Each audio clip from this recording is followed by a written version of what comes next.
चलिए, तो आज हम पढ़ने वाले हैं छत्तीसगढ़ का दंतेवाड़ा डिस्ट्रिक्ट। समझिएगा इसके बारे में, इसका इतिहास अपने आप में बहुत महत्वपूर्ण इतिहास है इसका। ठीक है, तो देखिएगा दंतेवाड़ा जो डिस्ट्रिक्ट है हमारा, या दंतेवाड़ा को क्यों जाना जाता है या क्यों इतना इंपॉर्टेंट है ये, तो छत्तीसगढ़ के दक्षिण क्षेत्र में एक लैंडलॉक डिस्ट्रिक्ट है ये। ठीक है, लैंडलॉक डिस्ट्रिक्ट का मतलब होता है कि जो अपने ही जिले से क्या हो, घिरा हुआ हो। ठीक है, तो एक लैंडलॉक डिस्ट्रिक्ट है। साथ ही साथ याद रखिएगा दंतेवाड़ा का नामकरण कैसे हुआ है, तो माता दंतेश्वरी के नाम पर माना जाता है कि इसका नाम दंतेवाड़ा पड़ा है। ठीक है, तो कई इसके इतिहास है, कई ऐसी घटनाएं हैं जो कि हम आज समझेंगे इसके बारे में। पहले तो एक बात ध्यान रखिएगा और इसके साथ कि दंतेवाड़ा जो है ना, इसकी रूपरेखा अगर आप देखेंगे समझेंगे तो आपको दिखेगा कि ये जो क्षेत्र है, ठीक है, इसका ज्योग्राफिकल स्ट्रक्चर जो है ये बहुत अलग है बाकी जिलों से। यानी यहाँ का जो क्षेत्र है, ठीक है, जैसे हम फसल की बात करते हैं तो सबसे कम फसल यही होता है। ठीक है, यानी कि यहाँ पर क्रॉप बहुत कम होगा। ठीक है, साथ ही साथ आपको ये ध्यान रखना है कि यहाँ पर एकमात्र सिंचाई का साधन है, इरिगेशन जो है इसका वो एकमात्र है, कुएं से हो सकता है। बाकी यहाँ पर पानी का सुविधा बहुत अच्छा नहीं है। ठीक है, मिट्टी यहाँ पर लाल दोमट रेड एल्यूमिनियम सॉइल मिलता है। ठीक है, तो इसके कारण क्या हुआ कि ये क्षेत्र जो है काफी बैकवर्ड हो जाता है, यानी कि काफी पिछड़ा हो जाता है। लेकिन यहाँ का जो क्षेत्रफल है इसके आधार पर अगर आज देखें वर्तमान प्रदेश में, तो ये खनिज के मामले में बहुत रिच है। ठीक है, यहाँ पर टीन पाया जाता है, जो कि पूरे मैंने बताया था आपको कि टीन के मामले में जो है ना सबसे ज्यादा जो आगे है, देखिए छत्तीसगढ़ सबसे आगे है। तो उस छत्तीसगढ़ में सबसे इंपॉर्टेंट जिला कौन सा हुआ, दंतेवाड़ा। ठीक है, दंतेवाड़ा जो है टीन उत्पादन में, प्रोडक्शन में सबसे आगे है। तो उसी प्रकार कई ऐसी घटनाएं हैं, कई ऐसी घटनाएं नहीं कहना चाहिए, कैसे कई फैसिलिटीज है, कई ऐसी फायदे हैं दंतेवाड़ा में जो कि इंपॉर्टेंट है इस नजरिए से। ठीक है, देखिएगा तो दंतेवाड़ा के बारे में हम कुछ मुख्य बिंदु पर बात करेंगे। ठीक है, देखिएगा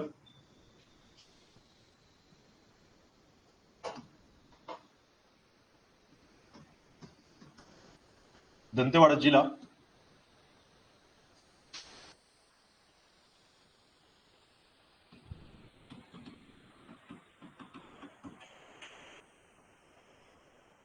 देखिए, पहले तो एक बात याद रखिएगा, इसका नामकरण कैसे हुआ है, नेमिंग ऑफ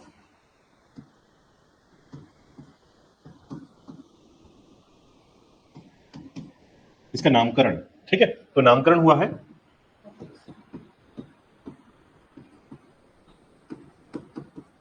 दंतेश्वरी मां के नाम पर। ठीक है, ऐसा कहा जाता है, समझिएगा आपको ये घटना तो पता ही होगा, है ना, कि पूरे भारत वर्ष में जो है 52 शक्तिपीठ है, 52। ठीक है, उस शक्तिपीठों में एक शक्तिपीठ है आपका दंतेश्वरी शक्तिपीठ। ठीक है, यानी ये समझिए कि माता सती के शरीर के, ठीक है, जो हिस्से जहां पर गिरे उस प्रकार के शक्तिपीठों का निर्माण हुआ। ठीक है, और उन शक्तिपीठों, याद रखिएगा, माता के दांत, ठीक है, दंतेश्वरी का सीधा सा स्वरूप क्या है, दांत से है। ठीक है, तो ये कहा जाता है ये कहा जाता है कि इस क्षेत्र में माता के दांत गिरे थे। ठीक है, और उस दांत के द्वारा जो है यहाँ पर एक शक्तिपीठ स्थापित किया गया और वो कहलाया आपका दंतेश्वरी मां शक्तिपीठ। ठीक है, तो दंतेवाड़ा जो नामकरण हुआ है दंतेश्वरी मां के नाम पर हुआ है, और दंतेश्वरी मां के संबंध में अगर आप देखेंगे तो सती माता के दांत के अंश होने के कारण जो है इसे दंतेश्वरी कहा गया है। ठीक है, साथ ही साथ याद रखिएगा यहां पर जब आप इसकी स्थापना की बात करेंगे, दंतेवाड़ा की स्थापना की बात करेंगे, तो इसकी स्थापना जो हुई है 11 जुलाई 1998 में। ठीक है, 11 जुलाई 1998 में इसकी स्थापना हुई है। ठीक है, साथ ही साथ देखिएगा इसके बारे में अगर हम इसके मातृ जिले की बात करें, मदर डिस्ट्रिक्ट, तो ये जो है बस्तर जिले से बना है, ध्यान रखिएगा, बस्तर जिले से कंप्लीट हुआ है। ठीक है, तो बस्तर जिले से अलग करके जो है इस क्षेत्र को बनाया गया। आप इसको बहुत कॉमन तरीके से याद रखिएगा कि अगर आप बस्तर जिले का मैप इस तरीके से देखेंगे,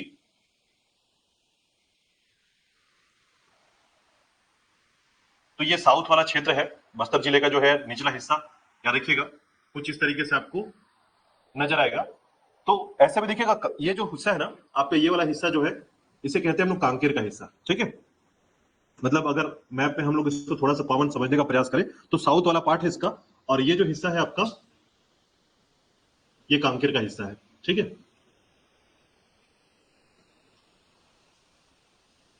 कुछ इस तरीके से कांकेर आपका है, और ये वाला हिस्सा है जो आपका वो कोंडागांव का हिस्सा है। ठीक है, और यहां से आप देखेंगे तो ये वाला हिस्सा नारायणपुर का है, नारायणपुर का हिस्सा, यहां से आपका कोंडागांव का क्षेत्र है ये, और ये वाला हिस्सा है बस्तर का, ये है आपका सुकमा।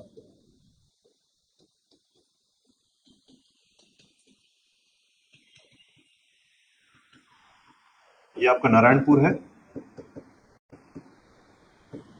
और ये आपका कांकेर है। यहां से देखेंगे आप ये वाला जो हिस्सा, ये आपका बीजापुर वाला हिस्सा है, लेकिन इसके लिए आपको ये जानना पड़ेगा कि ये है दंतेवाड़ा। और ये आपका, ये जो हिस्सा दिख रहा है आपको, ये आपका बीजापुर।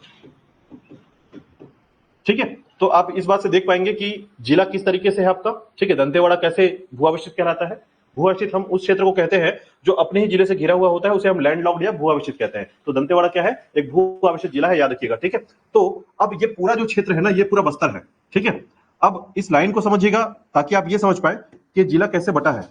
देखिए, तो ये पूरा का पूरा बस्तर हुआ करता था पहले, एक समय था ये पूरा का पूरा क्या था, बस्तर, 1948 में। ठीक है, तो 1998 आते तक क्या हुआ कि बस्तर का जो ये टुकड़ा है ना, इस तरीके से बढ़ गया।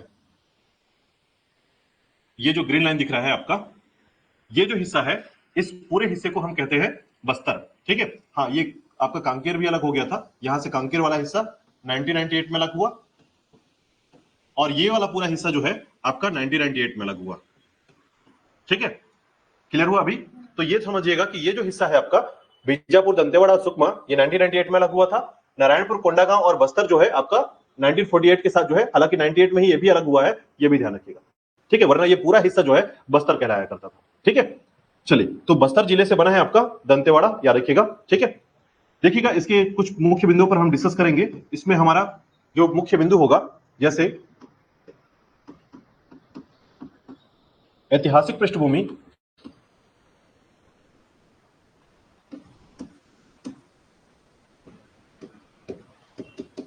प्रशासन, भौगोलिक स्थिति,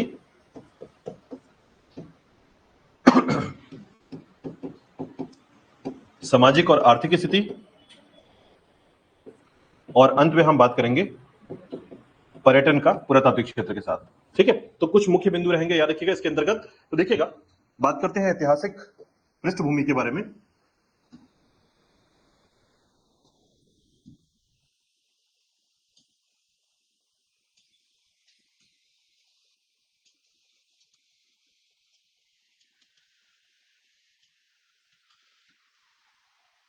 देखिए, जब बात करते हैं ऐतिहासिक पृष्ठभूमि की, तो इसके संबंध में हमें जो दंतेवाड़ा के बारे में जानकारी मिलती है। ठीक है, तो ये बात ध्यान रखिएगा कि दंतेवाड़ा का जो पूरा क्षेत्र है, प्राचीन काल में या एंशिएंट टाइम में जो है, प्राचीन काल के समय जो महापाषाण काल था, महापाषाण काल का जो समय रहा है, ठीक है, इस समय को हम मेगालिथिक पीरियड कहते हैं,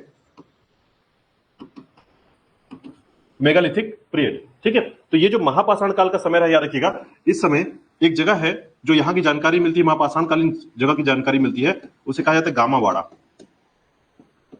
ठीक है, यानी गामावाड़ा जो है दंतेवाड़ा के अंतर्गत एक क्षेत्र है जिसके बारे में जानकारी मिलती है कि यह महापाषाण कालीन है। महापाषाण कालीन क्या होता है, इसको समझिएगा थोड़ा सा। इतिहास में देखिए, हमारा जो समय रहा है ना, उसमें हमने सबसे पहले जब सरवाइव करना स्टार्ट किया इस पृथ्वी पर आकर, तो याद रखिएगा आदि मानव का समय रहा। ठीक है, तो हमने सबसे पहले क्या किया था, हमने हड्डियों का प्रयोग किया था, हड्डियों से हथियार बनाया था। ठीक है, ऐसे औजार बनाए थे जिससे हम शिकार कर सके, और शिकार का प्रयोग करके हम अपना जीवन शैली चला रहे थे। ठीक है, तो हमने लंबे समय तक जो है हड्डियों का प्रयोग किया और पत्थरों का प्रयोग किया। लेकिन जब बात आती है शव को दफनाने की, देखिए, हम मनुष्य जो है ना, सामाजिक या सोशल कब हुए हैं, जब हमने एक दूसरे का रिस्पेक्ट करना चालू किया, साथ ही साथ जो है हमने ग्रुपिंग करना चालू किया। ठीक है, और उसके बाद जो है हम अपनी संस्कृति या रिचुअल में परफॉर्म करना चालू किए, यानी कि हम अपने ऐसे संस्कृतियों का प्रयोग करने लगे, जैसे मरने के बाद जो है शव का उसे दफनाना। ठीक है, शवों को दफनाना। ठीक है, तो उसी प्रकार ये समझिएगा कि जब हम लोग शव को दफनाने की प्रक्रिया चालू करते हैं, तो हमने 3 प्रकार की प्रक्रिया अपनाई। या तो सीधे शव को पूरी तरीके से दफना देना, दूसरा या तो शव को खुले में छोड़ देना, ठीक है, ताकि उसे जानवर खा जाए। ठीक है, और दूसरा शव को, तीसरे नंबर पर आता है कि शव को आधा खुले पे छोड़ना और फिर कुछ दिनों बाद दफना देना। ठीक है, इस प्रकार की प्रक्रियाओं को हम अपनाते थे। ठीक है, पहले दफनाने की प्रक्रिया चलती थी, उसके बाद संस्कृति आगे बढ़ी, हमने देखा कि जलाने की प्रक्रिया चालू हुई। ठीक है, जिसे हम अग्निदहन कहते हैं। तो विभिन्न प्रकार की प्रक्रियाओं में हमने अपने रिचुअल परफॉर्म करना स्टार्ट किया या फिर अपनी संस्कृति को जोड़ना चालू किया। ठीक है, तो उसी आधार पर समझिएगा, महापाषाण काल में हमने कब्रों पर पत्थरों को सजाने का प्रयास किया। ठीक है, तो इसे जो है हम मेगालिथिक पीरियड कहते हैं। ठीक है, ये स्टोन एज का ही पार्ट है, यानी स्टोन एज के बाद ही ये मेगालिथिक पीरियड जो है देखने को मिलता है। ठीक है, तो यहां पर गामावाड़ा क्षेत्र में आप जाएंगे तो आपको इसी महापाषाण काल के साक्ष्य मिलेंगे, याद देखिएगा, दंतेवाड़ा के अंतर्गत है। ठीक है, इसी प्रकार देखिएगा, जैसे ही हम प्रवेश करते हैं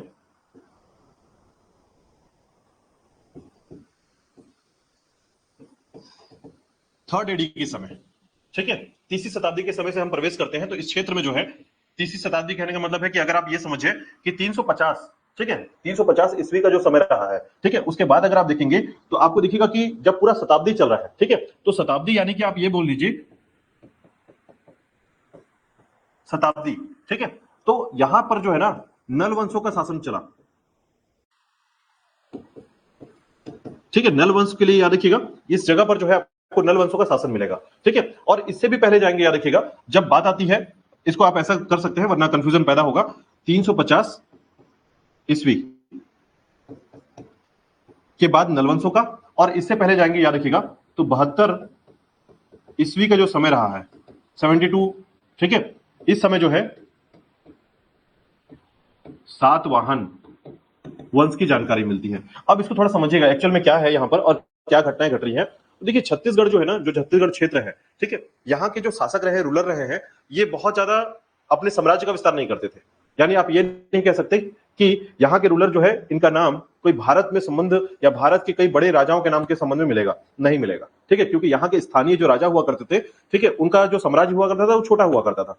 ऐसे स्थिति में क्या हुआ कि बाहर के जो साम्राज्यवादी हैं, ठीक है, जैसे मौर्य वंश की बात करेंगे हम लोग, गुप्त वंश की बात करेंगे हम लोग, ठीक है, तो ये सभी जो राजा रहे हैं जो कि भारत के सामने बहुत महत्वपूर्ण माने जाते हैं, उनका क्षेत्रफल काफी बड़ा हुआ करता था, साम्राज्य है ना, तो उनकी डायनेस्टी जो काफी बड़ी हुआ करती थी, उसके आधार पर ये उसके अधीन रहते थे। यानी छत्तीसगढ़ के राजा क्या करते थे, उसके अधीन रहते थे, उसके अंडर पे काम करते थे, ऐसा कह लीजिए आप, ठीक है। तो ऐसे में आपको जो सातवाहन वंश मिलेगा, ठीक है, इनका जो क्षेत्र था ये महाराष्ट्र के क्षेत्र में थे, ठीक है। वैसे ही नल वंशों का समय रहेगा तो आपको आंध्र प्रदेश का क्षेत्र, ठीक है। तो ऐसे में याद रखिएगा नल वंश, सातवाहन वंश जो है पूरी तरीके से छत्तीसगढ़ में जो शासन कर रहे थे, ये केवल उसके क्षेत्र के अंतर्गत आते थे। यानी छत्तीसगढ़ जो है इनके अधीन रहा करता था, याद रखिएगा। तो छत्तीसगढ़ जो है पहले 72 ईस्वी से लेकर 350 ईस्वी तक सातवाहन के पास, तो दंतेवाड़ा भी इनके अधीन था, और 350 से लगभग 760 तक नल वंशों के शासन में रहा है, ठीक है। तो इसके कारण आपको दिखेगा कि कई बार जो है यहां पर गुप्तों ने आक्रमण किया, ठीक है, नलवंशी शासकों को हराया। तो कई घटनाएं आपको इससे संबंध मिलेगा जो सातवाहन वंशों, नल वंशों के संबंध में दंतेवाड़ा के क्षेत्र में जानकारी मिलती है, ठीक है। तो इतना याद रखिएगा। शुरुआती समय कैसा रहा है, तो 72 ईस्वी के समय जो है सातवाहन काल, ठीक है। उसके बाद जो है 350 से 760 तक नल वंशों का शासन रहा है, नल डायनेस्टी, ठीक है। और ये सातवाहन डायनेस्टी, ठीक है, 72 से लेकर 350 तक। अब इसके आगे देखिएगा जैसे आप मध्यकाल के में प्रवेश करते हैं तो 760 से लेकर 1324 ईस्वी तक यहां पर अब कुछ नए राजवंशों के बारे में जानकारी मिलती है। हालांकि यहां पर देखिएगा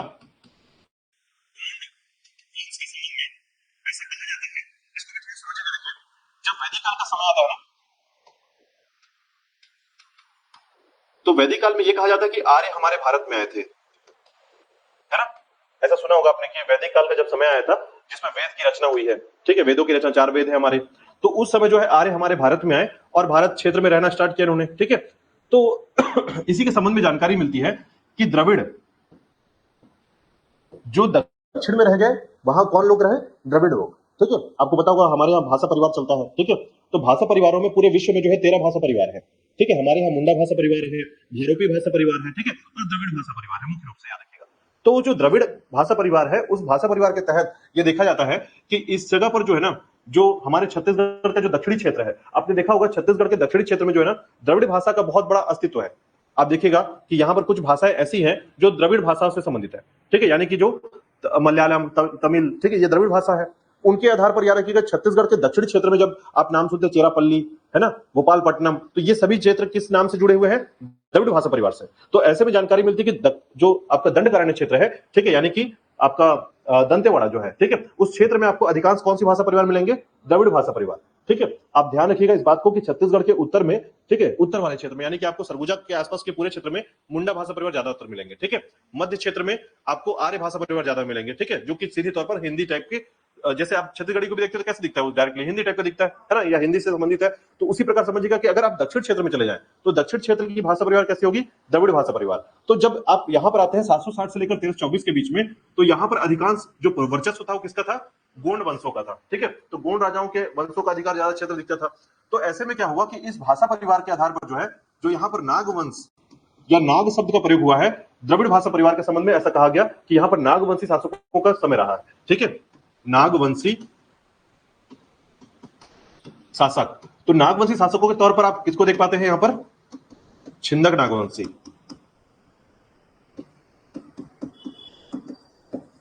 छिंदक नागवंशी शासकों का समय रहा है, ये याद रखिएगा। कब से कब तक? 760 से लेकर, ठीक है। तो याद रखिएगा इन्होंने क्या किया था, अपनी राजधानी बनाई थी। इन्होंने राजधानी बनाई किसको? बारसूर को, ठीक है। ये दंतेवाड़ा के अंतर्गत आने वाला एक मुख्य क्षेत्र है, याद रखिएगा बारसूर। तो सबसे पहले राजधानी के तौर पर क्या जगह मिलता है? बारसूर मिलता है, याद रखिएगा, जो कि 760 से 1324 तक चला है, ठीक है। तो याद रखिएगा छिंदक नागवंशी शासकों में ये जानकारी मिलती है, ठीक है। इसी के बाद देखिएगा 1324 से लेकर 1777 तक, ठीक है। 76 तक की बात की जाती है जनरली, लेकिन याद रखिएगा 1324 से लेकर 1777 ईस्वी तक की बात जब चल रही है, याद रखिएगा, तो इस समय जो है अन्नमदेव यहां आ जाता है। अन्नमदेव जो है इसे कहते हैं काकतीय वंश का राजा, और इसे चालुक्य वंश का भी कहते हैं। इसकी कहानी अलग है, हम डिस्कस करेंगे इतिहास वाले टॉपिक पर, लेकिन याद रखिएगा अन्नमदेव जो है ये क्या करता है, छिंदक नागवंशी अंतिम शासक हरिश्चंद्र देव को मार देता है, ठीक है। और उसको हराकर जो है इस क्षेत्र पे कब्जा कर लेता है, और कब्जा करने के साथ साथ जो है इसने सबसे पहले अपनी राजधानी बनाई थी किसको? बस्तर को, ठीक है। तो बस्तर क्षेत्र, एक बात ध्यान रखिएगा, बस्तर बोलने का मतलब बस्तर जिला नहीं है, बस्तर बोलने का मतलब बस्तर तहसील वाला क्षेत्र है, जो छोटा सा एक एरिया मैंने आपको इससे पहले पढ़ाया हुआ है, ठीक है। तो बस्तर क्षेत्र को पहले इसने क्या बनाया था? राजधानी बनाया था। बाद में फिर जगदलपुर उसको शिफ्ट किया गया, ठीक है। तो बाद में दलपत देव आता है, और दलपत देव जो है क्या करता है? जगदलपुर को राजधानी बनाता है, ठीक है। तो एक बात ध्यान रखिएगा कि सबसे पहले जो है आपका दंतेवाड़ा क्षेत्र है उस पर पहले शासन था नागवंशी शासकों का, छिंदक नागवंशी का, और उसके बाद अन्नमदेव का शासक आता है काकतीय वंश का, और इसके बाद याद रखिएगा कि मराठाओं के अधीन, क्योंकि यहां से क्या होता है, कोटपाड़ की संधि हो जाती है, याद रखिए 1776 में कोटपाड़ की संधि होती है, ठीक है। एक संधि है जिसे कहा जाता है कोटपाड़ की संधि,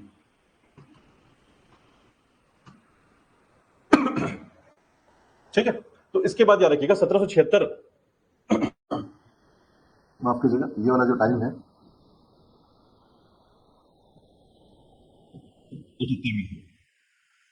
77 तक जो है उनका शासन रहता है। उसके बाद 78 से क्या होता है? कोटपाड़ की संधि होती है, ठीक है। तो जैसे कोटपाड़ की संधि हो जाती है उसके बाद जो है बस्तर का पूरा क्षेत्र किसके अधीन हो जाता है? मराठा के अधीन हो जाता है। इस प्रकार से मराठा शासन यहाँ से स्टार्ट होता है, याद रखिएगा, ठीक है। तो यहाँ से मराठा शासन स्टार्ट होता है, याद रखिएगा, और मराठा शासन कब तक चलता है? 1853 तक, ठीक है। तो 1853 तक जो है मराठा शासन होता है, और 1853 से लेकर 1947 तक आपको यहां पर क्या मिलेगा? अंग्रेजी शासन, ठीक है। यानी ब्रिटिश एडमिनिस्ट्रेशन के अंदर यहाँ पर काम चल रहा है दंतेवाड़ा क्षेत्र में, ठीक है। तो पर्टिकुलर टाइम आप कह सकते हैं कि मराठा शासन जो है 1777 से स्टार्ट होता है और 1853 तक चलता है। 1853 से जो है अंग्रेजी शासन 1947 तक, जब तक आप आजाद नहीं हो जाते तब तक दंतेवाड़ा क्षेत्र भी क्या होता है? इसी तरीके से रहता है, ठीक है। कलचुरी नहीं, नहीं बिल्कुल नहीं है, ठीक है। कलचुरी जो है मध्य क्षेत्र में छत्तीसगढ़ के लिए है, ठीक है। दंतेवाड़ा क्षेत्र कलचुरियों का नहीं था, ठीक है। यहां पर कलचुरियों का नाम नहीं आएगा, याद रखिएगा। बस्तर में आपका कांकेर क्षेत्र में कलचुरियों का असर दिखेगा, ठीक है, कांकेर क्षेत्र में केवल। उसके बाद जो है दक्षिण क्षेत्र में कहीं भी कलचुरियों का असर नहीं दिखेगा, ठीक है। चलिए इसके बाद देखिएगा एक घटना याद रखिएगा इसके संबंध में, जब दंतेवाड़ा पढ़ रहे होते हैं ना, तो एक विद्रोह याद रखिएगा यहां पर, मेरिया विद्रोह। मेरिया विद्रोह की घटना हुई थी यहां पर 1842 से लेकर 1863 के बीच में, ठीक है। ये विद्रोह क्या है, ये रिवॉल्यूशन क्या है, समझिएगा। ये बलि प्रथा को रोकने के लिए विद्रोह था, ठीक है। तो बलि प्रथा को रोकने के लिए मतलब नहीं, इसको समझिए, बलि प्रथा को होने से जो रोक रहा था उसको रोकने का प्रथा था ये, ठीक है। मतलब अंग्रेजों के विरुद्ध लड़ने का एक तरीका था। अंग्रेज चाहते थे कि यहां पर कोई भी बलि नहीं होगा, और बलि किस प्रकार का? नर बलि, ठीक है। यहां पर याद रखिएगा मुख्य रूप से माड़िया जनजाति रहती है यहां पर, है ना। तो इस जनजाति के द्वारा जो है क्या होता था कि प्रत्येक वर्ष जो है दंतेश्वरी मंदिर के पास, ठीक है, गांव का कोई एक घर जो है अपने किसी एक व्यक्ति को बलि के लिए तैयार करता था, और उसका नाम उसे मेरिया कहा जाता था, ठीक है। बलि के लिए जो तैयार हो रहा है उसे क्या बोलते थे? मेरिया, ठीक है। तो अंग्रेजों ने देखा, ठीक है। अब जब अंग्रेजों ने देखा तो अंग्रेजों को जब ये बात पता चली तो उसने क्या किया, यहाँ के राजा, ठीक है, काकतीय वंश का समय चल रहा था इस समय में, ठीक है। देखिए काकतीय वंश जो है ना, आपको ये याद रखना है कि जो यहाँ पर काकतीय अन्नमदेव का वंशज है, ये जो अन्नमदेव के वंशज है ये लंबे समय तक रहे यहाँ पर, ठीक है। इवन आपको 1966 तक जो है अंतिम शासक मिलेगा यहाँ पर, ठीक है। तो कारण ये है कि कारण चूंकि ये मराठा के अधीन शासन कर रहे थे, ठीक है। पहले अन्नमदेव स्वतंत्र शासन करता है, ठीक है। और तो जब ये स्वतंत्र शासन करने लग जाता है, याद रखिए कब तक? तो ये समय है स्वतंत्र शासन का समय, यही है, क्योंकि जब तक अजमेर सिंह की मृत्यु नहीं होती तब तक शासन स्वतंत्र किसी के अंडर नहीं काम कर रहा। लेकिन यहाँ पर क्या होता है, कोई बड़ी संधि होती है, इससे टैक्स चालू हो जाता है इसके ऊपर, ठीक है। तो बस्तर के ऊपर टैक्स स्टार्ट हो जाता है। तो टैक्स के अधीन जो है ना, मराठाओं को कितने टैक्स लिए जाते थे, मराठाओं को दिए जाते थे 59,000 एकोली, ठीक है। इस टैक्स में इतने टैक्स दिए जाते थे। अब टैक्स नहीं देने पर जो है मराठा आक्रमण कर सकते थे, और इसी कारण से 2 बार आक्रमण भी हुआ था इस क्षेत्र में, ठीक है। तो होता क्या है कि यहां तक जो है मराठा शासन के अंदर काम कर रहे हैं, और उसके बाद फिर अंग्रेजों का शासन जब मजबूत हो जाता है तो अंग्रेजों के अंदर काम करते हैं, ठीक है, इस क्षेत्र में। और ऐसे में जो है यहीं पर एक घटना घटती, याद रखिएगा। देखिए, ये वो टाइम है, अंग्रेजों का समय आ चुका है, ठीक है। तो 42 से तो चल रहा था आपका मेरिया विद्रोह जो है। देखिए, अब अंग्रेजों ने क्या किया, अंग्रेजों ने इसे रोकने का प्रयास किया कि किसी तरीके से जो है नरबली नहीं होनी चाहिए यहाँ पर, ठीक है। तो इसमें जो अंग्रेज है, याद रखिएगा, उसने देखा, उसने कंप्लेन किया, बहुत सारी बातें इधर उधर हुई, ठीक है। तो अब इस यहां पर क्या किया कि सैनिकों को लाकर छोड़ दिया गया, कि कितने दिनों तक जो है पूरे सैनिक जो है उस मंदिर को घेरे खड़े होते थे, ताकि ये ना हो कि यहां पर बलि हो सके, ठीक है। हालांकि बलि के बारे में कभी भी जानकारी प्रॉपर तरीके से सिर्फ इस समय मिलती थी कि हाँ, नरबलि चल रहा है, ठीक है। लेकिन आगे चलकर आप देखेंगे तो कई बार ऐसा सुनने को मिलता था कि अभी भी बलि चलती थी, ठीक है। तो ऐसे में जो है मेरिया विद्रोह को बस याद रखिएगा कि माड़ी जनजाति के द्वारा किया गया था, उन अंग्रेजों का विरोध किया गया था जो कि बलि देने से रोकने का काम कर रहे थे, ठीक है। कि यहां पर जो है बलि नहीं होना चाहिए, अंग्रेज कहते थे, और ये कहते थे, माड़िया जनजाति कहती थी कि ये हमारी मर्जी होनी चाहिए कि हम अपनी देवी को क्या चढ़ाते हैं, ठीक है। तो इस प्रकार से ये विद्रोह हुआ था, मेरिया विद्रोह, याद रखिएगा, 1842 से 1863 तक, ठीक है। चलिए, तो ये घटना याद रखिएगा, ये है इसका ऐतिहासिक घटना जो कि इस समय में जानकारी मिलता है, ठीक है। इसके बाद देखिएगा इसका प्रशासन क्या रहा है।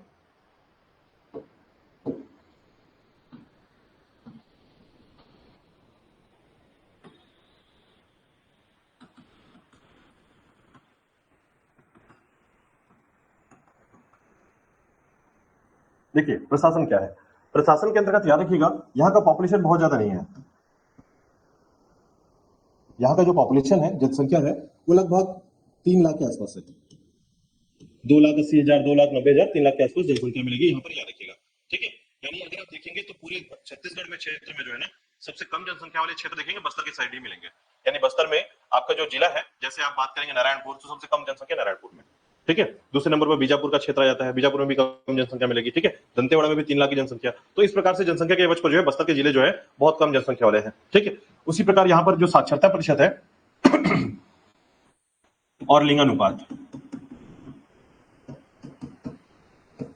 तो यहाँ का जो लिंगानुपात है वो है आपका 1023, ठीक है, 1023, याद रखिएगा, यहाँ का लिंगानुपात है, ठीक है। उसी प्रकार देखिएगा यहाँ पर सेक्स रेशियो हो गया, साक्षरता प्रतिशत,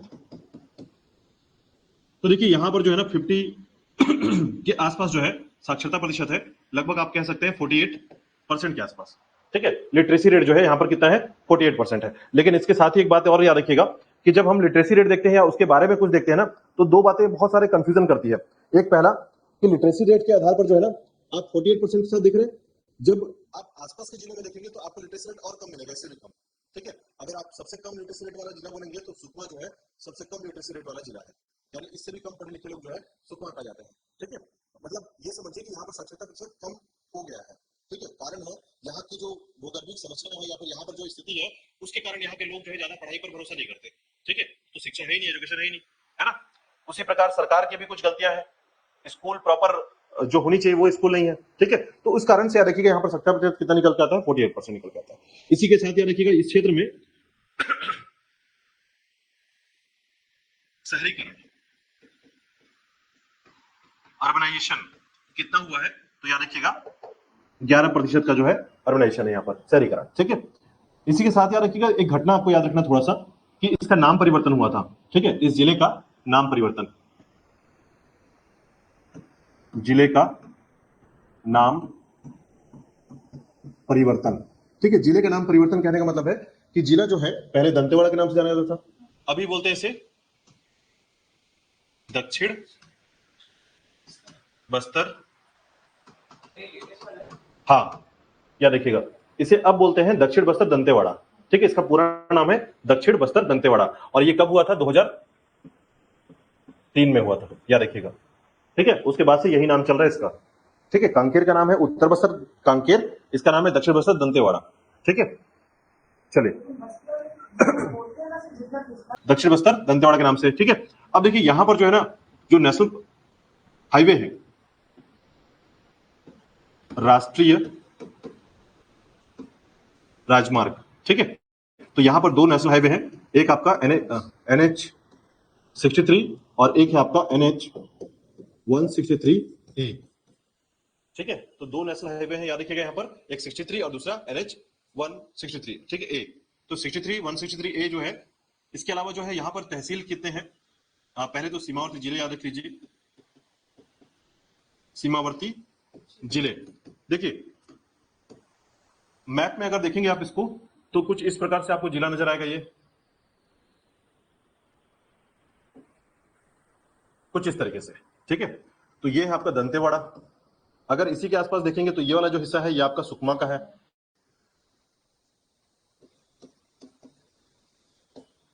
और इस हिस्से से जोड़ेंगे इसको तो आपका बीजापुर का हिस्सा, और इधर जो ये हिस्सा बच रहा है ये है आपका बस्तर। ठीक है, तो इस तरीके से जो है इसको 3 जिले टच करते हैं, याद रखिएगा 3 जिलों के साथ बाउंड्री शेयर करते हैं। ठीक है, अब देखिएगा तहसील कितने हैं, तहसीलों की संख्या है 6। ठीक है, 6 तहसील है, विकासखंड 4 है, और विधानसभा क्षेत्र जो है आपका सीट जो है, ठीक है, एक है दंतेवाड़ा। याद रखिएगा दंतेवाड़ा। तो याद रखिएगा कुछ ऐसी बातें आपको याद रखनी है कि इसके अंतर्गत क्या क्या चीजें आती हैं, नेशनल हाईवे। ठीक है, अब यहाँ का जिला कोड क्या है, तो याद रखिएगा दंतेवाड़ा का जो जिला कोड है बस्तर के बाद, ठीक है, दूसरे नंबर पर आने वाला इसका जिला कोड बनता है। ठीक है, तो बस्तर का जैसे आपने पढ़ा था CG17, उसी प्रकार इसका बनेगा जिला कोड CG18। ठीक है, चलिए आगे देखिएगा प्रशासन के बाद जो है भौगोलिक स्थिति को देखते हैं।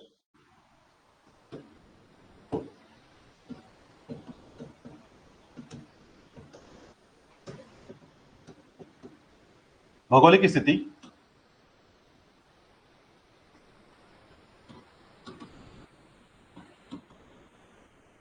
Geographical status.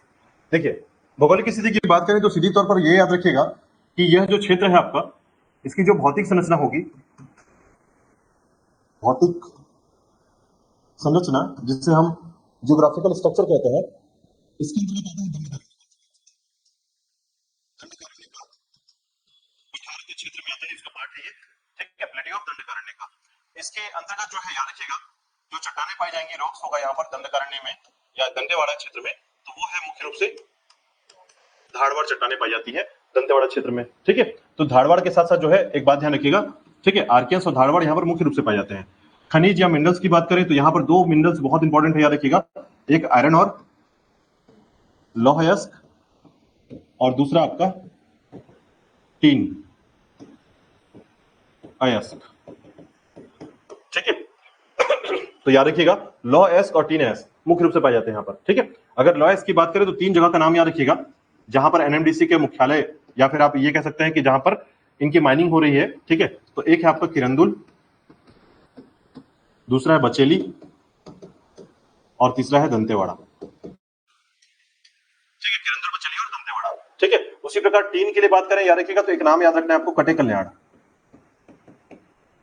ठीक है, कटे कल्याण, इसको आप IMP रखिएगा क्योंकि सबसे ज्यादा पूरे छत्तीसगढ़ में सबसे ज्यादा टीन के भंडारण या डिपॉजिट कहां पर है, कटे कल्याण में। ठीक है, तो इसको याद रखिए कटे कल्याण को। अगर कटे कल्याण का नाम आता है तो बस एक बात ध्यान रखिएगा, टीन अयस्क यहाँ पाया जाता है। ठीक है, टीन। और आपको बता दूं, जैसे मैंने पहले बताया था आपको, एक दिन पहले हमने डिस्कस किया था इसके बारे में कि पूरे भारत में टीन का उत्पादन केवल कौन करता है, छत्तीसगढ़ करता है। पूरे भारत में किसी भी स्टेट में टीन का उत्पादन नहीं होता है, तो छत्तीसगढ़ में एकमात्र छत्तीसगढ़ राज्य है जो टीन का प्रोडक्शन करता है, याद रखिएगा पूरा 100% करता है। ठीक है, ये बात ध्यान रखिएगा।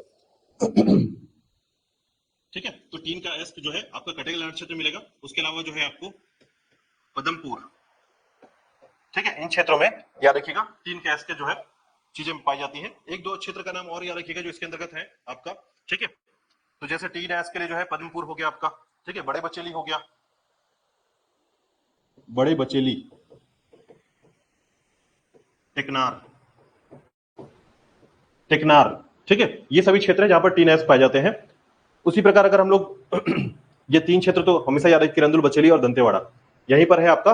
देखिए, और यहां पर इन चीजों का उत्खनन कौन करता है, प्रोडक्शन कौन करता है, तो कंपनी को याद रखिएगा NMDC, ठीक है, नेशनल मिनरल डेवलपमेंट कॉर्पोरेशन के द्वारा जो है, और CSDC, Chhattisgarh mineral development corporation, ठीक है, इन दोनों के द्वारा मिलकर जो है यहां पर काम किया जाता है, याद रखिएगा, ठीक है।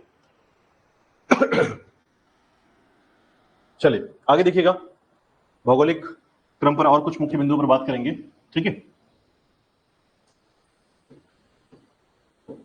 देखिएगा, बात करते हैं मिट्टी की। तो यहां पर जो है जो मिट्टी पाई जाती है, लाल दोमट मिट्टी और लाल रेतीली मिट्टी। तो यहां पर दो प्रकार की मिट्टी पाई जाती है, याद रखिएगा, एक दोमट मिट्टी रेड एलुवियम सॉइल और दूसरा है रेड सैंडी सॉइल, ठीक है।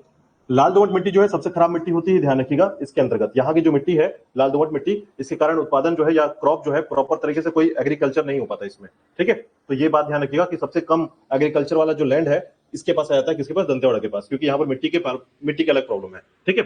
दूसरा यहाँ पर ना सिंचाई के लिए, एरीगेशन के लिए याद रखिएगा मुख्य रूप से किसका प्रयोग होता है, कुआं, वेल का प्रयोग होता है, ठीक है। तो कुआं जो है मुख्य रूप से यहाँ प्रयोग में लाया जाता है, याद रखिएगा, ठीक है। अगर आपसे पूछा जाए कि कुआं से सिंचाई सबसे ज्यादा कहां होता है, तो दंतेवाड़ा में होता है, ध्यान रखिएगा, कुआं से सिंचाई होता है यहाँ पर, ठीक है। इसके अलावा जो है आप इस क्षेत्र को याद कर सकते हैं कि दंतेवाड़ा में जो है मुख्य नदी कौन सी है। तो यहां पर तीन मुख्य नदियां हैं, ठीक है। एक नदी है आपकी इंद्रावती, दूसरी नदी है आपकी डंकनी,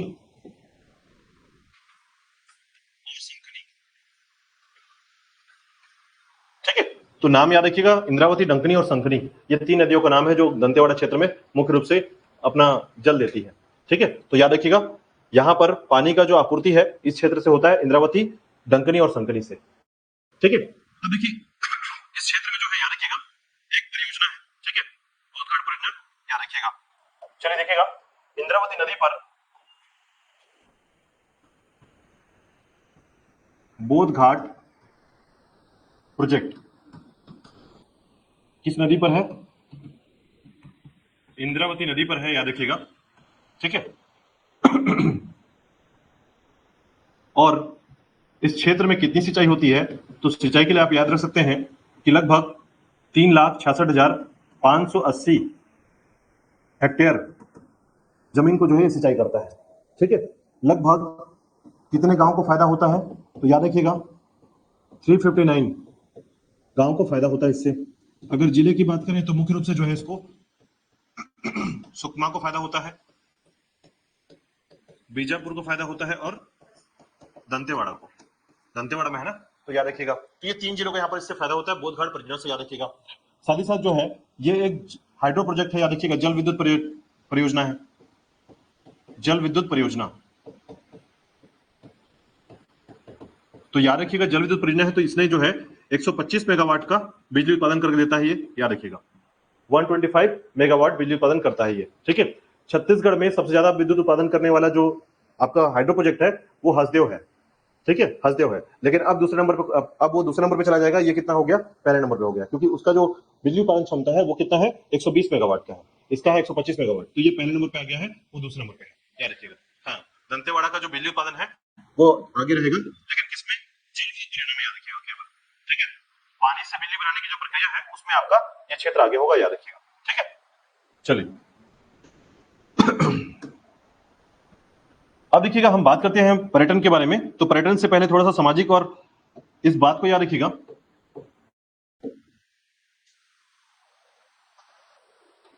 सामाजिक एवं आर्थिक स्थिति।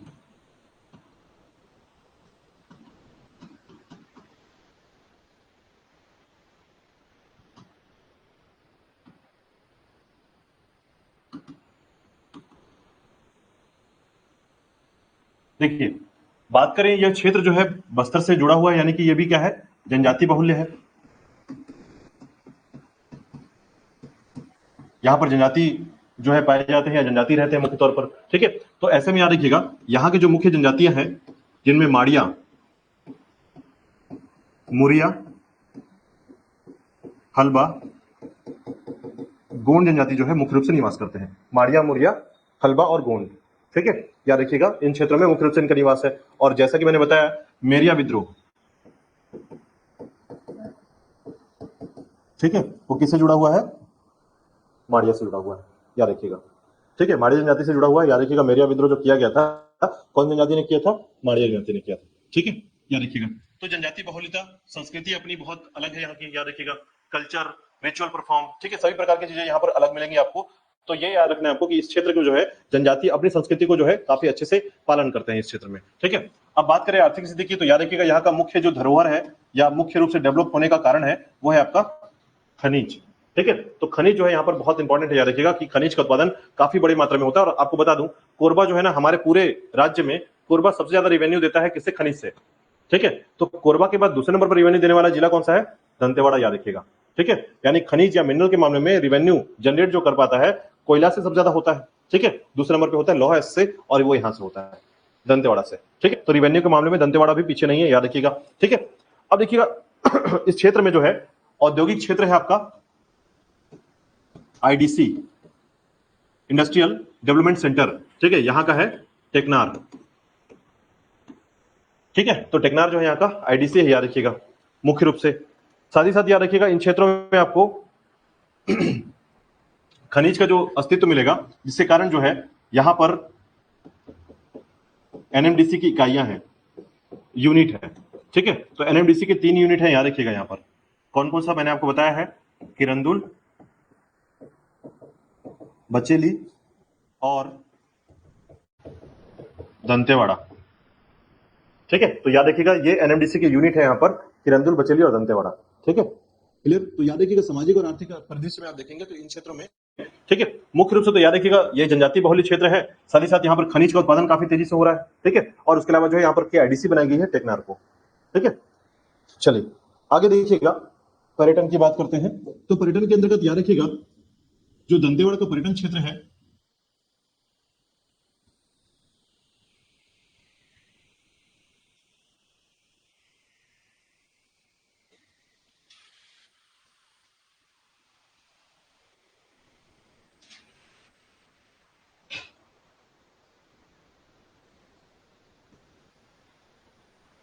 ठीक है, तो देखिएगा दंतेवाड़ा जो है आपका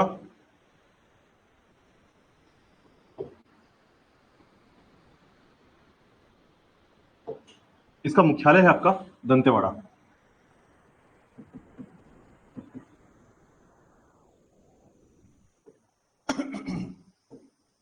ठीक है, इसी के साथ याद रखिएगा ये आपका बीजापुर है, ये क्षेत्र आपका सुकमा है, और ये आपका बस्तर है। ठीक है, तो पूरी तरीके से क्या है, भूअवस्थित है, याद रखिएगा दंतेवाड़ा। ठीक है, अब यहां पर रूट देखिएगा तो 2 रूट है इंपॉर्टेंट। एक आपका, तो ये जो बीजापुर के क्षेत्र से एक रूट जाता है बस्तर की तरफ, ये है NH63, याद रखिएगा। ठीक है, दूसरा एक रूट है, याद रखिएगा, जो यहां पर देखिएगा ये जो जगह है ना, इसे बोलते हैं यहां पर गीदम, गीदम। ठीक है, तो यहां से ये रूट जो है इस तरीके से कटता है और दंतेवाड़ा की तरफ जाता है, याद रखिएगा। और ये जो रूट है ना, ये बहुत इंपॉर्टेंट रूट है, बिकॉज इसका नाम है NH163A।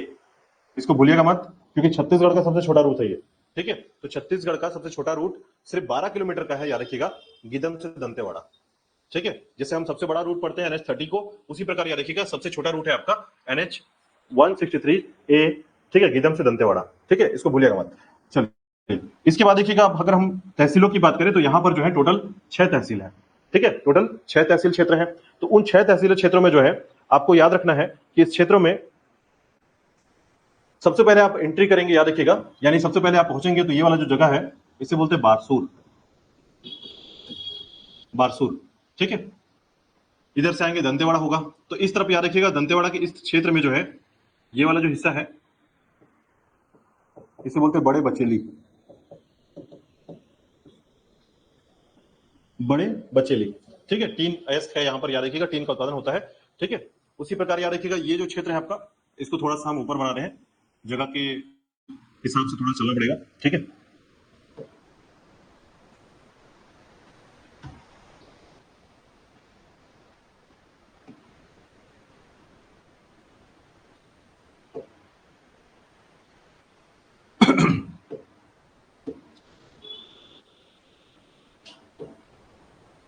देखिएगा ये है आपका जगह बड़े बचेली, ठीक है। इसी के बाद आता है आपका यहां पर कुआंकोंडा,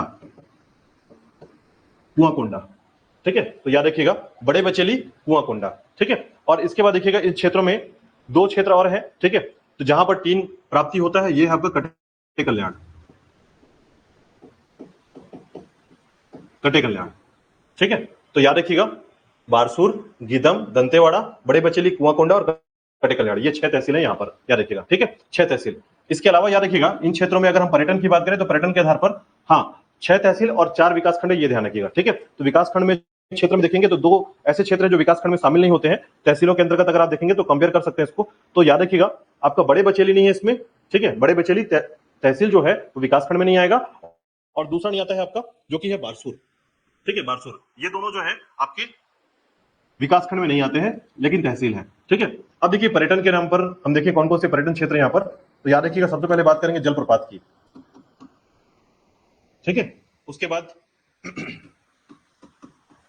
पहाड़ी क्षेत्र, कौन कौन से पहाड़ी क्षेत्र है यहाँ पर। इसके अलावा जो है आपका दंतेवाड़ा, ठीक है, दंतेश्वरी माता मंदिर। उसके बाद हम बात करेंगे बारसूर का। इसके अलावा समलूर,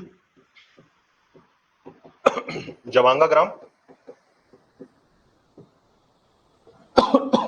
जवांगा ग्राम के बारे में, ठीक है। और अगर एक आध और क्षेत्र देखें तो उसके अंतर्गत याद रखिएगा इसमें एक क्षेत्र और याद रखेंगे, ढोलकल गणेश प्रतिमा, ठीक है, ढोलकल गणेश प्रतिमा क्षेत्र, तो याद रखिएगा।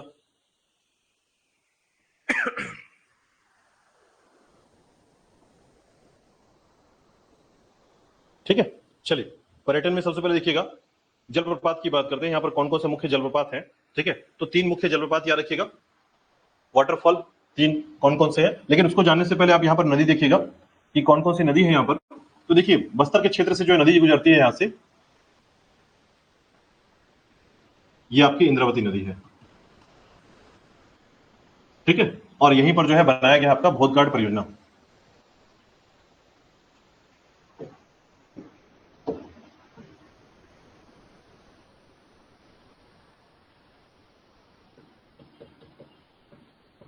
बोधघाट परियोजना, ठीक है। अब देखिए इसके बाद अगर आप याद रखें एक और दोनों नदियों को और भी देख लीजिए। तो देखिए अगर आप देखेंगे तो ये वाला जो हिस्सा है ना, ये है बैलाडीला का क्षेत्र,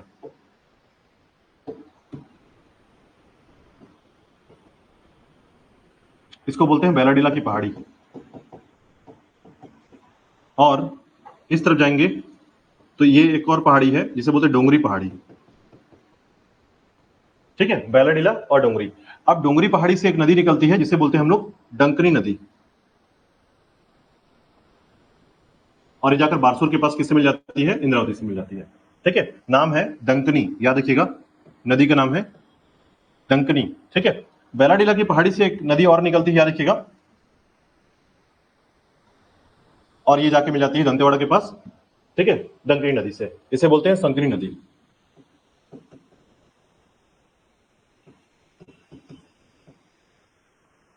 ठीक है। तो इस तरीके से डंकनी और संकनी जो है इनका संगम है दंतेश्वरी मंदिर के पास, याद रखिएगा, और सीधे कहा जाती है बारसूर के पास, बारसूर से मिल जाती है, याद रखिएगा, इंद्रावती नदी में, ठीक। तो देखिए इसी नदी पर जो है ना आपको वाटरफॉल मिलेगा, याद रखिएगा, आपका सूरतगढ़ वाटरफॉल। जलप्रपात 3 है, याद रखिएगा, एक है आपका सूरतगढ़ वाटरफॉल, ठीक है। दूसरा याद रखिएगा पुलपाड़ इंदुल, मेदिनी धूमर,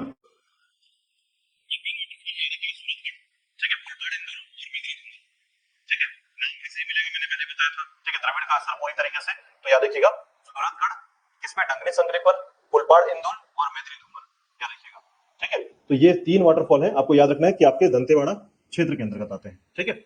इसी के बाद याद रखिएगा अगर हम बात करें पहाड़ी क्षेत्र की, तो पहाड़ी क्षेत्र में 2 पहाड़ी क्षेत्र है आपका, बैलाडीला और डोंगरी पहाड़ी, ठीक है। तो याद रखिएगा बैलाडीला को एक्चुअल में याद करना है आपको, देखिएगा तो बैलाडीला जो पहाड़ी है इसके विषय में एक बात याद रखिएगा, ये जो बैलाडीला पहाड़ी, ये जो है यहां से एक नदी निकलती है जो कि आपकी संखनी नदी का उद्गम क्षेत्र है। संखनी नदी का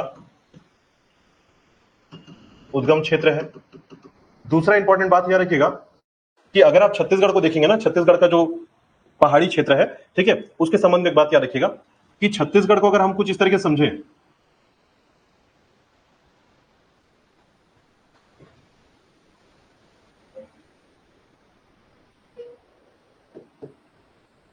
तो हमारे पास ना कुछ पहाड़ों के नाम जो इंपॉर्टेंट तरीके से जाने जाते हैं।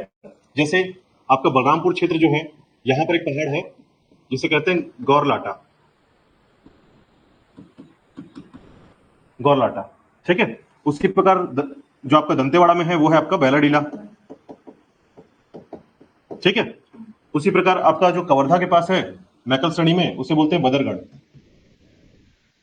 और मेन पार्ट वाला जो है आपका सरगुजा में मेन पार्ट। ये चार सबसे ऊंचे पहाड़ हैं, याद रखिएगा। यानी आप इसको कह सकते हैं सबसे ऊंचे पीक वाले, ठीक है, हाईएस्ट पीक वाले चोटियां।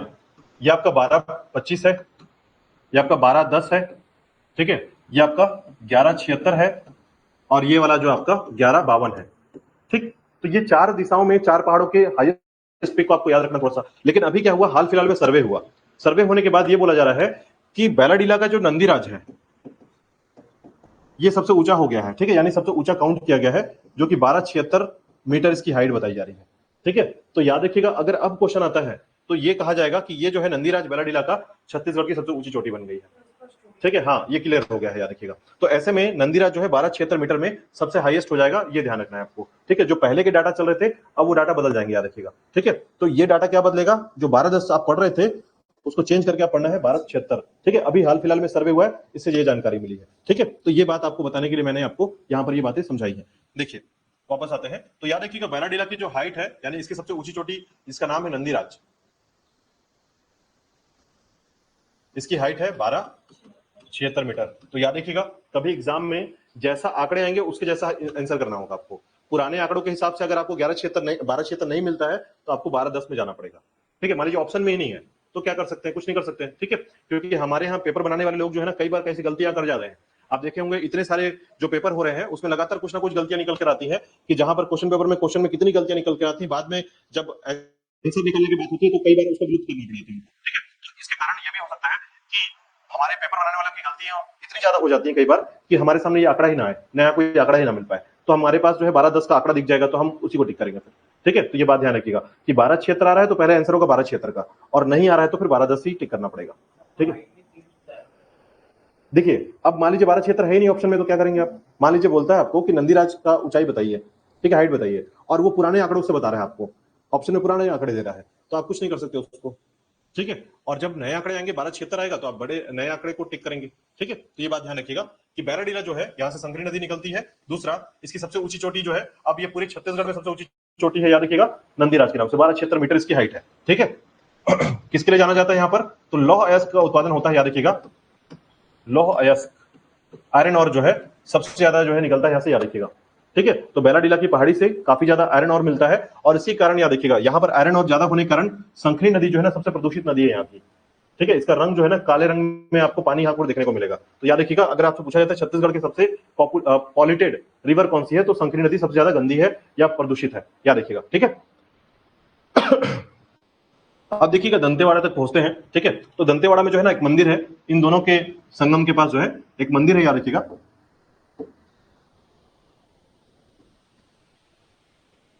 ठीक है, जिसे दंतेश्वरी मंदिर के नाम से जानते हैं, ठीक है। चलिए देखते हैं इसके बारे में।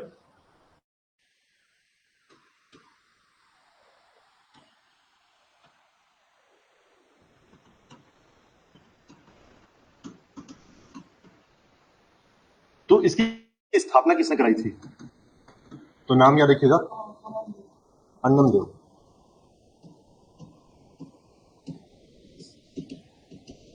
ठीक है। समझिए, तो 14वीं शताब्दी के आसपास, ठीक है, 14वीं शताब्दी के आसपास जो है अन्नम देव वारंगल से जो है ना आंध्र प्रदेश को छोड़कर बस्तर की तरफ आता है, ठीक है। और यहीं पर आने के बाद जो है 1324 में वो छिंदक नागवंशी शासक को हराता है जिसका नाम था हरिश्चंद्र देव। ठीक है, हरिश्चंद्र देव को हराता है। हराने के बाद जो है बस्तर में अपनी राजधानी स्थापित करता है और उसके बाद जो है अपनी कुल देवी को लेने जाता है और कुल देवी को आंध्र प्रदेश से लेकर आता है। याद रखिएगा, जब कुल देवी को लेने जाता है और लेकर आ रहा होता है तो अपनी कुल देवी से कहता है कि माता मेरे साथ चलिए, और माता इनसे रिप्लाई करती है, ठीक है, जवाब देती है कि मैं आपके साथ चलूंगी बट मुझ पर भरोसा करना होगा। ठीक है, अगर आपने मुझ पर भरोसा नहीं किया तो मैं आपके साथ नहीं चल पाऊंगी। ठीक है, और ऐसे में करके अनमदेव जो है चलना प्रारंभ करता है और चलते चलते जो है कि डंकरी संकरी नदी के पास पहुंचता है। ठीक है, और वहां पर जो है उसे पायलों की आवाज आना बंद हो जाता है क्योंकि रेत और जल का क्षेत्र था, वो पानी का क्षेत्र था। ऐसे में माता के पैर की आवाज आना बंद हो जाते हैं। ठीक है, और वो पीछे पलटकर देख लेता है इस शंका से कि माता मेरे साथ आ रही है नहीं, और इसके कारण जो है वहीं पर माता स्थापित हो जाती है और बाद में जो है मंदिर वहीं पर बनाया जाता है। ऐसी किंवदंती चलती है इस क्षेत्र में, याद रखिएगा। ठीक है, और इस तरीके से आपको याद रखना है कि दंतेश्वरी मंदिर जो है स्थापित किया गया 14वीं शताब्दी का। 14वीं शताब्दी में यह मंदिर स्थापित किया गया। ठीक है, किसके द्वारा? अन्नमदेव के द्वारा, याद रखिएगा। यहां पर एक शिलालेख प्राप्त हुआ है, याद रखिएगा, शिलालेख। ठीक है, किस भाषा में लिखा गया? छत्तीसगढ़ी भाषा का लिखा गया शिलालेख, याद रखिएगा, बहुत इंपॉर्टेंट है। ठीक है, आपके इस मंदिर के प्रांगण में आपको एक मिलेगा आपको पत्थर का, ठीक है, एक शिलालेख प्राप्त होगा जिसमें छत्तीसगढ़ी भाषा में लिखा गया है, आपका शिलालेख है, याद रखिएगा। ठीक है, 1703 में जो है ये लिखा गया था मैथिल पंडित भगवान दास के द्वारा। ठीक है, मैथिल पंडित भगवान दास के द्वारा जो है लिखा गया एक शिलालेख है, याद रखिएगा। ठीक है, तो दंतेश्वरी मंदिर के लिए आपको याद रखना है कि माता के दांत होने के कारण इसका नाम पड़ा है दंतेश्वरी मंदिर। ठीक है, साथ ही साथ आपको याद रखना है कि इसके संबंध में ये जो मंदिर है,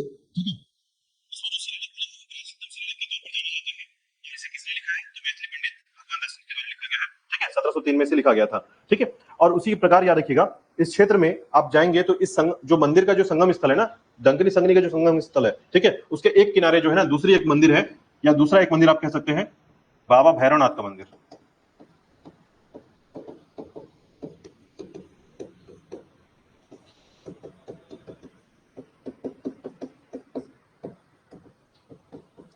ठीक है, बाबा भैरवनाथ का मंदिर दूसरे किनारे पर स्थित है, याद रखिएगा। आपने देखा होगा जितने भी शक्तिपीठ है वहां कहीं ना कहीं उसके आसपास बाबा भैरवनाथ का मंदिर मिलेगा आपको। ठीक है, तो याद रखिएगा, एक तरीके से आप ये कह सकते हैं कि उस मंदिर को प्रोटेक्ट करने के लिए जो है एक बाबा भैरवनाथ हर जगह पे होते हैं, याद रखिएगा। ठीक है, चलिए, इसी प्रकार याद रखिएगा इस मंदिर के आसपास जो है, इस मंदिर के अंदर जाएंगे आप ना तो कई ऐसे मूर्तियां प्राप्त होंगी, प्रतिमाएं।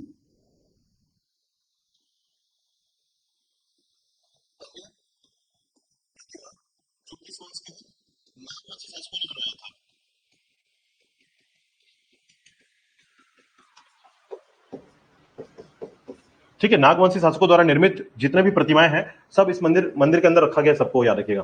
ठीक है, तो इस मंदिर के अंदर जाएंगे तो आपको कम से कम 20 से अलग अलग प्रतिमाएं मिलेंगी। ठीक है, आपको पता होगा इस मंदिर में जाने का एक रूल है, ठीक है, खासकर लड़कों के लिए, कि लड़के जो है यहाँ पर जो है सामान्य पोशाक में नहीं जा सकते।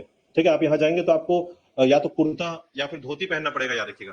ठीक है, तो यहाँ पर आप जाएंगे तो आपको धोती कुर्ता मिलेगा, आप पहन के अंदर जा सकते हैं वहां पर। ठीक है, आपको बेल्ट पर्स इस प्रकार के चमड़े वाले किसी प्रकार की चीजों को ले जाना अलाउ नहीं होता है। ठीक है, तो इस प्रकार की प्रथा है, यहाँ पर अपनी एक रिचुअल है, अपना एक प्रथा है, तो याद रखिएगा दंतेश्वरी माता मंदिर के लिए इतना याद रखिएगा इसमें। ठीक है, और इसी मंदिर में जो है नरबली प्रथा के लिए जो है क्या हुआ था, मेरिया विद्रोह हुआ था, याद रखिएगा। ठीक है, हाँ, इसी मंदिर के लिए हुआ था, याद रखिएगा। चलिए,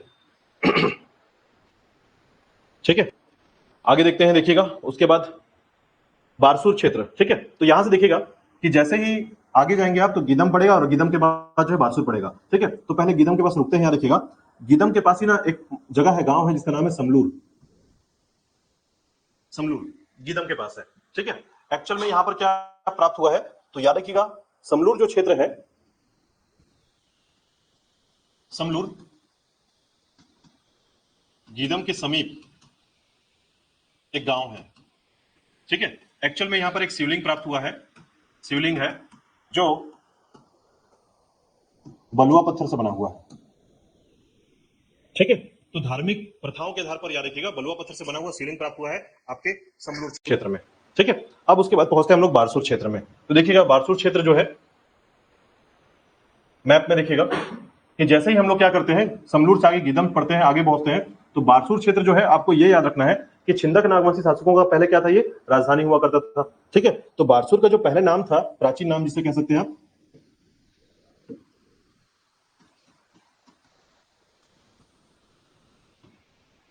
इसका जो प्राचीन नाम था वो था आपका भ्रमरकोट, भ्रमरकोट, ठीक है, या फिर इसे कहते थे चक्रकोट। तो भ्रमरकोट या चक्रकोट के नाम से जाना जाता था, और ये राजधानी था छिंदक नागवंशी शासकों का, ठीक है, छिंदक नागवंशी शासकों का याद रखिएगा राजधानी हुआ करता था। ये 4 मंदिरों के लिए बहुत फेमस है, याद रखिएगा, ठीक है, यहां पर जो है 4 मंदिरों के लिए बहुत ज्यादा फेमस है, ठीक है। लेकिन बारसूर में जो है ना एक मूर्ति है, याद रखिएगा, काले ग्रेनाइट की मूर्ति, काले ग्रेनाइट की या काले ग्रेनाइट से बनी हुई नंदी बैल की प्रतिमा बारसूर में स्थित है, याद रखिएगा, ठीक है। तो बारसूर क्षेत्र में आपको काले ग्रेनाइट से बनी हुई नंदी बैल की प्रतिमा मिलेगी यहां पर, ठीक है, याद रखिएगा इसको। साथ ही साथ याद रखिएगा इंद्रावती नदी के तट के किनारे ही है, ये तो अभी आपने पढ़ लिया है इसको, ठीक है। तो इंद्रावती नदी के किनारे पूछा जाता है कि कौन सा पुरातात्विक स्थल है, तो इंद्रावती नदी के तट पर स्थित। साथ ही साथ जो है ये एक संगम पर स्थित है, याद रखिएगा, और संगम है आपका इंद्रावती में डंकनी और संकनी का संगम, ठीक है। अब देखिए यहां पर 4 मंदिर हैं, कौन कौन से 4 मंदिर हैं, तो पहला है आपका बत्तीसा मंदिर,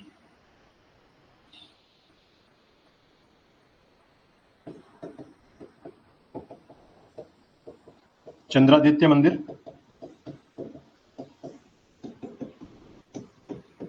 मामा भांजा मंदिर, और इसके अलावा जो है एक मंदिर है गणेश मंदिर, ठीक है। तो 4 मंदिरों की बात याद रखिएगा। बत्तीसा मंदिर को याद रखिएगा, बत्तीसा मंदिर जो है ना ये 32 पिलर पे खड़ा हुआ मंदिर है, ठीक है। यानी इस मंदिर को देखेंगे आप तो ये मंदिर जो है ना कुछ इस प्रकार से है,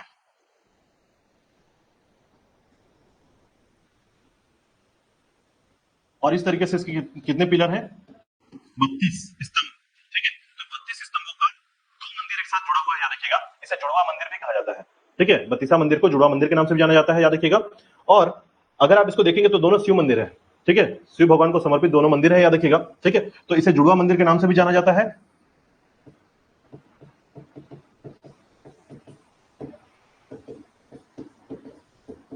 बत्तीसा मंदिर, ठीक है। तो बत्तीसा मंदिर 32 पिलर के कारण इसे नाम दिया गया है बत्तीसा मंदिर, याद रखिएगा, ठीक है।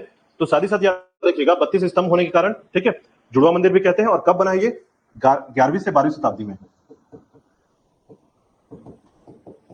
और इस समय शासन किसका था, नागवंशी शासकों का था, ठीक है। तो याद रखिएगा इस समय जो है नागवंशी शासक सोमेश्वर देव प्रथम की महारानी गंगा देवी ने इस मंदिर का निर्माण करवाया था।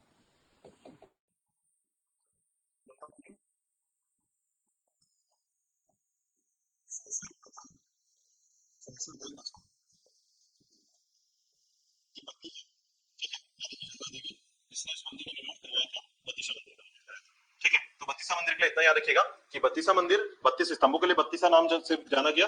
शिव मंदिर है, जुड़वा है, 2 मंदिर आपस में जुड़ी हुई है, इसलिए इसको जुड़वा मंदिर भी कहते हैं, ठीक है। तो नागवंश शासकों के द्वारा जो है बनवाया गया था, जिसमें सोमेश्वर देव प्रथम की पत्नी, ठीक है, गंगा देवी के द्वारा जो है ये बनवाया गया था, ठीक है। चलिए इसके बाद देखिएगा नेक्स्ट दूसरा है, याद रखिएगा, चंद्रादित्य मंदिर, ठीक है। चंद्रादित्य मंदिर बेसिकली क्या है, याद रखिएगा, ये भी भगवान शिव को समर्पित मंदिर है, ठीक है। एक्चुअल में क्या था, याद रखिएगा, चंद्रादित्य जो है ना ये आपकी सेनापति थे, किसके, तो याद रखिएगा धारावर्ष के छिंदक नागवंशी शासकों में, ठीक है। यहां पर चलिए आगे लिख लेते हैं इसको,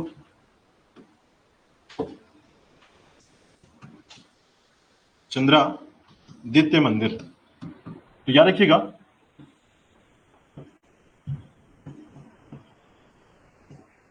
ठीक है, 12 से 13वीं शताब्दी के मध्य जो है यहाँ का शासक रहा है धारावर्ष, ठीक है। इसी का सेनापति था चंद्रादित्य, ठीक है। इसी ने बनवाया था, इसलिए इस मंदिर का निर्माण हुआ और नाम दिया गया चंद्रादित्य मंदिर, याद रखिएगा, ठीक है। तो चंद्रादित्य मंदिर का निर्माण जो है छिंदक नागवंशी शासक धारावर्ष के सेनापति ने कराया था, इसलिए इसका नाम रखा गया है, याद रखिए, चंद्रादित्य मंदिर, ठीक है। एक्चुअल में क्या है, शिव मंदिर है, याद रखिएगा, ठीक है। और यहीं पर अगर आप जाएंगे ना तो आपको यहाँ पर चंद्रादित्य एक सरोवर मिलेगा, चंद्रादित्य सरोवर तालाब, ठीक है, जिसका निर्माण भी इसी समय कराया गया था, बारसूर के पास है ये, ठीक है। चलिए वापस देखिएगा, मामा भांजा मंदिर, ठीक है। तो याद रखिएगा मामा भांजा मंदिर जो है ना, इसके संबंध में एक कहानी है, एक किंवदंती है कि एक रिश्ते में मामा भांजा लगने वाले दो व्यक्तियों ने जो है उनको सजा मिली थी, ठीक है। सजा ये थी कि एक दिन में जो है ना आपको ये मंदिर बना के तैयार करना है, और अगर आप नहीं बना पाए तो आपको इसी दिन जो है मार दिया जाएगा, यानी दूसरे दिन आप सुबह का सूरज नहीं देख पाओगे, ठीक है। ऐसे में जो इन्होंने दिन रात करके जो है ना एक ही दिन में वो मंदिर बना डाला, और ऐसे बनाया कि इसकी कलाकृति जो है देखने योग्य थी उस समय के लिए।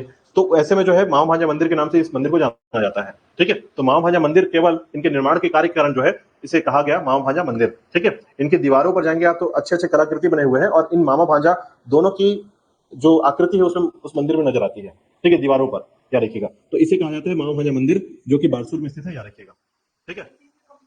एक दिन में कंप्लीट कर दिए थे, ऐसा किंवदंती चलता है, ठीक है। तो किंवदंतियों के अनुसार जो है एक दिन में इन्होंने एक रात में पूरा का पूरा मंदिर खड़ा कर दिया था, ठीक है। तो याद रखिएगा, ठीक है। तो इस प्रकार से जो है पूरा निर्माण एक दिन में किया, इसलिए जो है इसका नाम मामा भांजा मंदिर कर दिया गया, ठीक है, याद रखिएगा। इसके बाद देखिएगा नेक्स्ट आपका गणेश मंदिर, ठीक है। गणेश मंदिर की एक खास बात याद रखिएगा, भगवान गणेश को समर्पित है, ठीक है।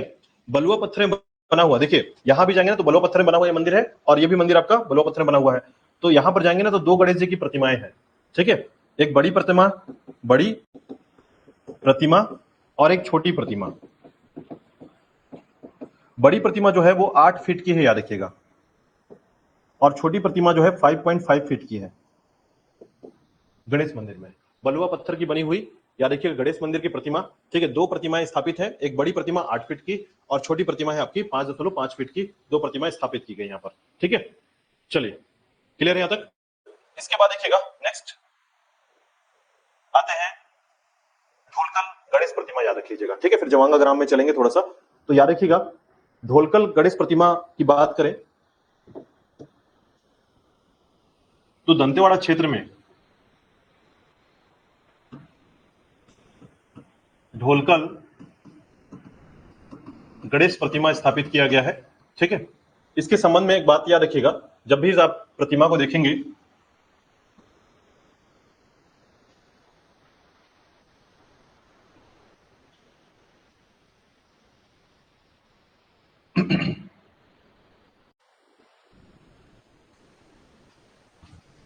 तो आपको कुछ इस तरीके से नजर आएगा, ठीक है। ढोलकल गणेश प्रतिमा, ठीक है, ढोलकल गणेश प्रतिमा याद रखिएगा। तो आप यहां जाएंगे ना तो आपको दो प्रतिमाएं मिलेंगी, ठीक है। यहां पर भी दो प्रतिमाएं हैं, याद रखिएगा, बड़ी प्रतिमा छोटी प्रतिमा। छोटी प्रतिमा को एक समय चोरी कर लिया था किसी ने, ठीक है।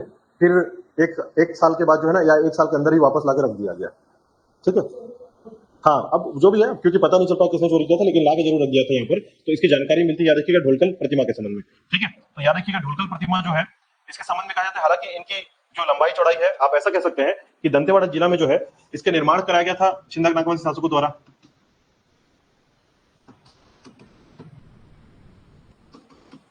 ठीक है। छिंदक नागवंशी शासकों द्वारा निर्माण कराया गया, याद रखिएगा। और ये 11वीं 12वीं शताब्दी का है, 11वीं 12वीं शताब्दी का ये प्रतिमा स्थापित किया गया। ये आप जाएंगे ना यहाँ पर तो ये जो है ना आपके पहाड़ों पर सबसे ऊपर है, आप देख पा रहे हैं नीचे सब पूरा का एरिया पूरा का पूरा दिख रहा है, ठीक है। तो ये काफी ऊंचा पहाड़ पर स्थापित ये प्रतिमा है, याद रखिएगा, ठीक है। और बेलाडीला की पहाड़ी पर स्थित होने के कारण जो है ये काफी ऊंचाई पर है, ठीक है। दूसरी बात याद रखिएगा कि जो जगह है उसे बोलते हैं फरसपाल गांव, ठीक है। गांव का नाम है फरसपाल, ये गांव का नाम है यहाँ का, ठीक है। और यहीं पर जो है ना फरसपाल और परशुराम महोत्सव मनाया जाता है, फेस्टिवल, ठीक है। फरसपाल और परशुराम महोत्सव यहाँ मनाया जाता है, याद रखिएगा, ठीक है। तो ये मूर्ति जो है ना काले ग्रेनाइट पत्थर से बनी हुई मूर्ति है, याद रखिएगा, ठीक है। लगभग इसकी ऊंचाई जो है 3 फीट की है,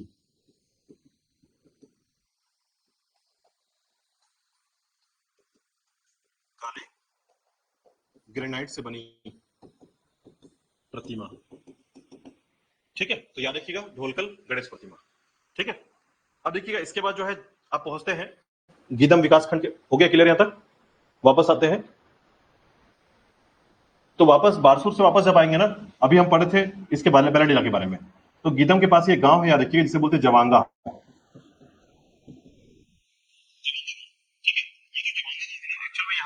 पर जो है क्या हुआ, एजुकेशन सिटी बनाया गया है इसको, ठीक है। मतलब जैसे हमारे यहाँ आपका पुणे को बनाया जा रहा है एजुकेशन सिटी, आपने सुना है आपके बिलासपुर में, बिलासपुर के लिए जो एजुकेशन सिटी बनाया जा रहा है, लेकिन हमारे राज्य का पहला एजुकेशन सिटी बनाया गया है दंतेवाड़ा का जवाहर गांव को, याद रखिएगा, ठीक है। तो याद रखिएगा एजुकेशन सिटी के रूप में जो है, ठीक है, किसके नाम पर, तो 2017 में बनाया गया था हमारे पूर्व प्रधानमंत्री अटल बिहारी वाजपेयी के नाम पर, अटल बिहारी वाजपेयी के नाम पर, याद रखिएगा, ठीक है। जवाहर गांव में 2017 में जो है, अगस्त 2017 में इसे घोषित किया गया है, ठीक है। ये था आपका दंतेवाड़ा के बारे में कंप्लीट, ठीक है। और एक कार्यक्रम यहां चल रहा है, याद रखिएगा, छूलो आसमां, ठीक है, छूलो आसमां। इस कार्यक्रम के अंतर्गत आपको इतना याद रखना है कि दंतेवाड़ा में जो है यहाँ के बच्चे जो खासकर पढ़ाई नहीं कर सकते, आगे जो है डॉक्टर नहीं बन सकते, इंजीनियर बन सकते, उनके लिए जो है एक प्रोग्राम लॉन्च किया गया है छूलो आसमां दंतेवाड़ा में, याद रखिएगा, ताकि बच्चों को पढ़ाकर यहाँ पर बच्चों को डॉक्टर और इंजीनियर बनाया जा सके, ठीक है। तो ये दंतेवाड़ा में ये कार्यक्रम चल रहा है, याद रखिएगा।